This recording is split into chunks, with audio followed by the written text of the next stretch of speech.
Silent silent silent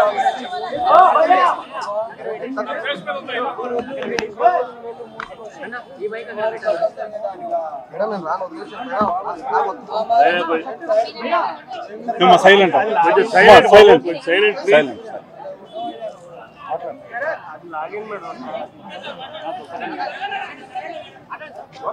ఈరోజు చాలా దురదృష్టకరమైన రోజు అండి. మరి ముఖ్యంగా రెండు రాష్ట్రాల ప్రజల కంటే నాకే ఎక్కువ ఆత్మీయుడు కోటన్న. నేను సినిమాల్లోనే కాదు బయట కూడా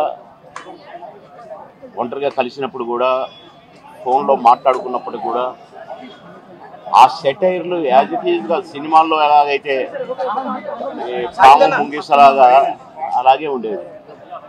నేను నిన్నగా మొన్ననే ఫోన్ చేశాను మొన్న సాయంత్రం ఒక షూటింగ్ సందర్భంగా ఫోన్ చేస్తే ఎక్కడున్నావురా అన్నాడు.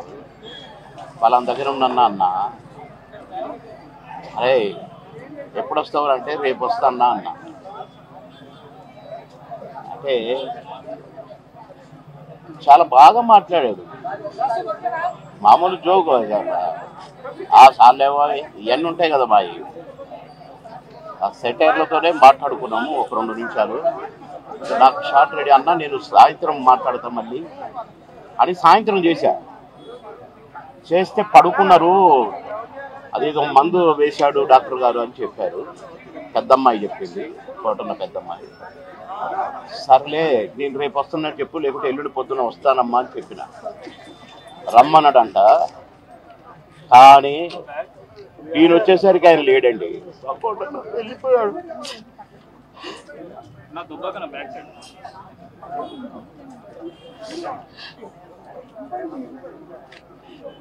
ఇంటికి వస్తే ఎంతో సంతోషంగా రారా బోరు కొడుతుందిరా అనేవాడు. ఇప్పుడేమో హాయిగా పడుకున్నాడు.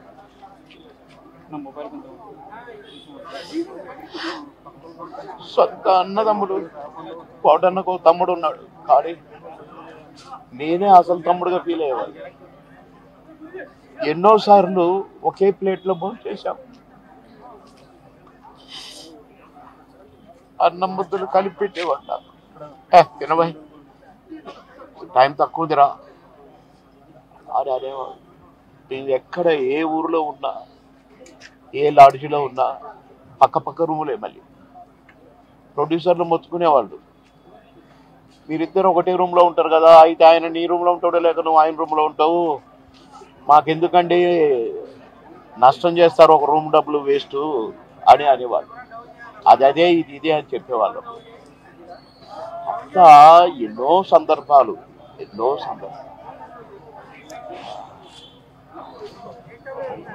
మాటలకు అందరి సందర్భం.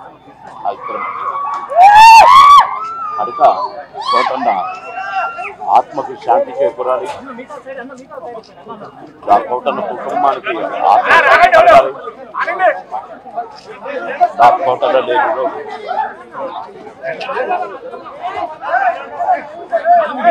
కోటన్న అన్నకు శాంతి, ఆత్మకు శాంతి కలగాలి.